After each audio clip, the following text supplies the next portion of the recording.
what happened in Sandesh Khali, any kind of violence is not supported by Trinamool Congress. But the villagers were complaining that they were provoked by the central forces which were accompanying the investigative agencies.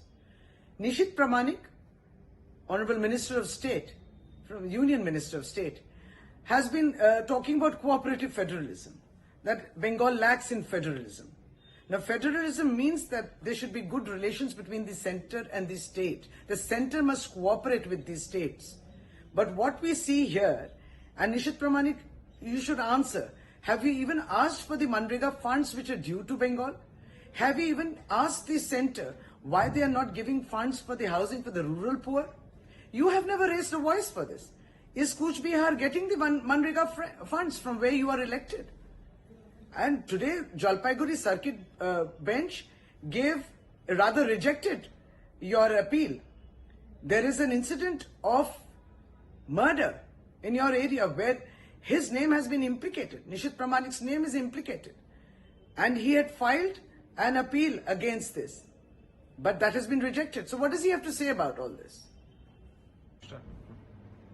সন্দেশখালীতে যে ঘটনাটা হয়েছে এলাকার মানুষকে তপ্ত করেছেন, বিরক্ত করেছেন যারা কেন্দ্রীয় ইনভেস্টিগেটিভ এজেন্সি যারা এসেছিলেন তাদের পক্ষ থেকে, এবং তাই সেখানে একটা প্রতিবাদের ঝড় উঠল।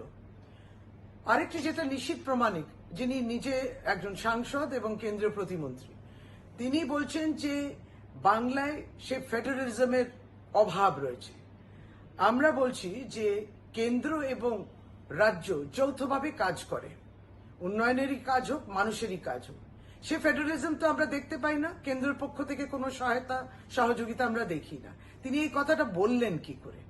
আর এতই ফেডারেলিজমে যদি আপনি বিশ্বাস করেন, তাহলে মনরেগার যে টাকা বঞ্চিত রয়েছে বাংলা তার প্রাপ্য টাকা পাচ্ছে না, তো সেই টাকা নিয়ে কই একবারও আওয়াজ তুলতে দেখিনি। তো বাংলার গরিবের ঘর হচ্ছে না, সেটা নিয়ে তো আপনার প্রতিবাদ আমরা দেখি না।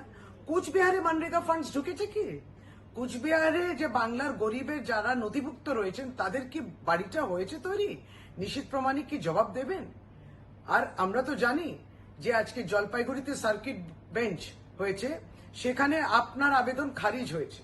একটা খুনের ঘটনা, সেখানে কেন্দ্রীয় প্রতিমন্ত্রীর নাম রয়েছে, কুচবিহারের সাংসদের নাম রয়েছে, সেটা খারিজ হয়েছে।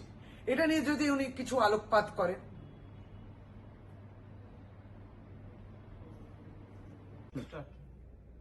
संदेश खाली में जो हिंसा की घटना हो रही थी उसको समर्थन नहीं करती है तृणमूल कांग्रेस, लेकिन ये भी सच है कि गांव के लोग कह रहे थे कि जो सेंट्रल फोर्स आए थे वो उनको विरक्त भी कर रहे थे, और वहां पे जो उत्तेजना तैयार हुई है कहीं ना कहीं उनके द्वारा हुई है। तो ये बात तो रही, लेकिन इस विषय में निशित प्रामाणिक जो केंद्र के प्रतिमंत्री है वो ये कह रहे हैं कि बंगाल में फेडरलिज्म वाली बात ही ये चीज ही नहीं है। तो निशित प्रामाणिक से हमें ये पूछना है कि आपके कूच बिहार में फेडरलिज्म आपको दिखा? आपको पश्चिम बंगाल में फेडरलिज्म दिख रही है? जब आती है मनरेगा के बारे में, मनरेगा के फंड्स जो बंगाल को मिलते हैं, जो पैसा मिलती है, वो अब तक नहीं आए, और बंगाल की गरीब जनता के बाड़ी बनेंगे, घर बनेंगे, उसके लिए पैसा अब तक केंद्र ने नहीं दिया, और आपने अपनी आवाज को केंद्र तक नहीं पहुंचाया। आपने जिस क्षेत्र से आप निर्वाचित हैं, कूच बिहार से, वहां की जनता को मनरेगा का फंड्स मिल रहे हैं कि नहीं? तो फेडरलिज्म की बातें, बड़ी बड़ी बातें आप मत कीजिए। आप केंद्र से पूछिए कि फेडरलिज्म माने सेंटर और स्टेट को दोनों एक संग काम करना है। तो स्टेट के पास तो फंड अभी रेडी है, लेकिन सेंटर से अभी तक फंड नहीं आया। राजनीतिक कारणों की वजह से बंगाल को वंचित किया जा रहा है। तो कहां गई फेडरलिज्म आपकी?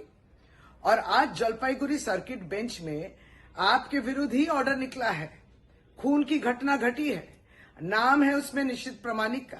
इसके लिए आप क्या जवाब देंगे? बंगाल की जनता सुनने के लिए बेताब है।